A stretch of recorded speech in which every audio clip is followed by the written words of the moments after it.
Hello everyone, I'm Nurul Fadil Ramadina from the second group, and in this video I would like to explain about articles and lexical relations. The first one is articles. There are three articles: a, an, and the. Articles are used before nouns or noun equivalents and are a type of adjective. The word the is used before a noun to indicate the identifier of the noun is known by the reader, and then the identifier of a and an is used before a noun that is general or when its identifier is not known by a reader. Nah, jadi di dalam bahasa Inggris itu ada tiga articles. Yang pertama an, dan the. Kemudian untuk tiga artikel ini juga digunakan di dalam kata-kata yang berbeda. Yang pertama adalah the. The digunakan sebelum kata benda dan untuk menunjukkan identitas kata tersebut dimengerti oleh pembaca. Sedangkan untuk a dan an digunakan untuk kata benda yang bersifat umum atau ketika identitasnya tidak diketahui. Selanjutnya, lexical relation. Lexical characterizing the meaning of each word, not in terms of its component features, but in terms of its relationship to other words. Nah, jadi leksikal ini mengkarakterisasi arti dari setiap kata, namun bukan dari fitur komponennya, melainkan konteks atau hubungan antara satu kata dengan kata yang lain. Nah, ada beberapa hubungan leksikal, contohnya seperti antonim, sinonim, hiponim, dan sebagainya. Pertama, sinonim. Synonym is two or more words with very close meanings. They can often be substituted for each other. Nah, seperti yang kita tahu bahwa sinonim itu merupakan kata-kata yang berbeda namun memiliki makna yang sama.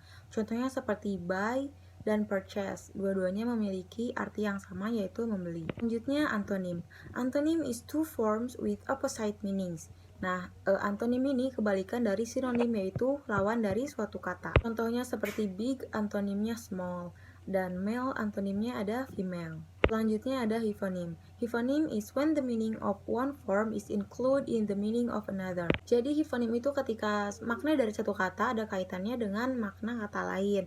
Contohnya, kaitan animal dengan dog, kaitan vegetable dengan carrot, dan seterusnya. Selanjutnya ada prototypes. Prototypes is the idea of the characteristic instance of a category. The concept of a prototype helps explains the meaning of certain words. Nah, jadi prototype itu merupakan gagasan tentang contoh karakteristik dari suatu kategori. Contohnya, misalkan karakteristik dari burung, yaitu memiliki sayap, memiliki paruh, dan lain-lain. Selanjutnya ada homophones dan homonyms. Homophone is when two or more different written forms have the same pronunciation, while homonyms is words that have separate histories and meanings but have accidentally come to have exactly the same form.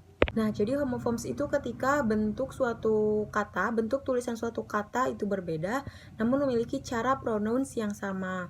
Contohnya seperti penulisan meat, ada M-E-A-T yang artinya daging dan M-E-E-T yang artinya bertemu. Sedangkan homonyms itu satu kata dengan penulisan yang sama namun memiliki makna yang berbeda dan tidak ada hubungannya sama sekali. Contohnya a bank yang pertama itu river atau sungai, sedangkan a bank yang kedua itu financial institution atau bank keuangan. Selanjutnya adalah polysemy. Polysemy can be defined as one form written or spoken have multiple meanings. Nah, jadi polysemy itu ketika satu kata, baik itu ucapan atau tulisan, memiliki makna yang beragam. Contohnya seperti head. Head memiliki makna asli kepala, namun juga dapat diartikan sebagai seseorang yang memiliki jabatan tinggi. Selanjutnya ada wordplay. Untuk lexical wordplay ini biasanya digunakan untuk dampak humor dalam suatu tulisan. Kemudian selanjutnya ada metonymy. The relatedness of meaning found in polysemy is essentially based on similarity. There is another type of relationship between words based simply on a close connection in everyday experience. Using one of these words referred to the other is an example of metonymy. Jadi metonymy itu ketika satu kata namun dimaksudkan kepada makna yang lain. Yang terakhir adalah collocation. Collocation is one way CM to organize our knowledge of words is simply on the basis of collocation. Nah, jadi collocation ini disebutkan adalah untuk organize our knowledge of words atau mengorganize pengetahuan kita terhadap kata-kata. Maybe that's all from me. I'm sorry if there is so many mistaken. Thank you for your attention.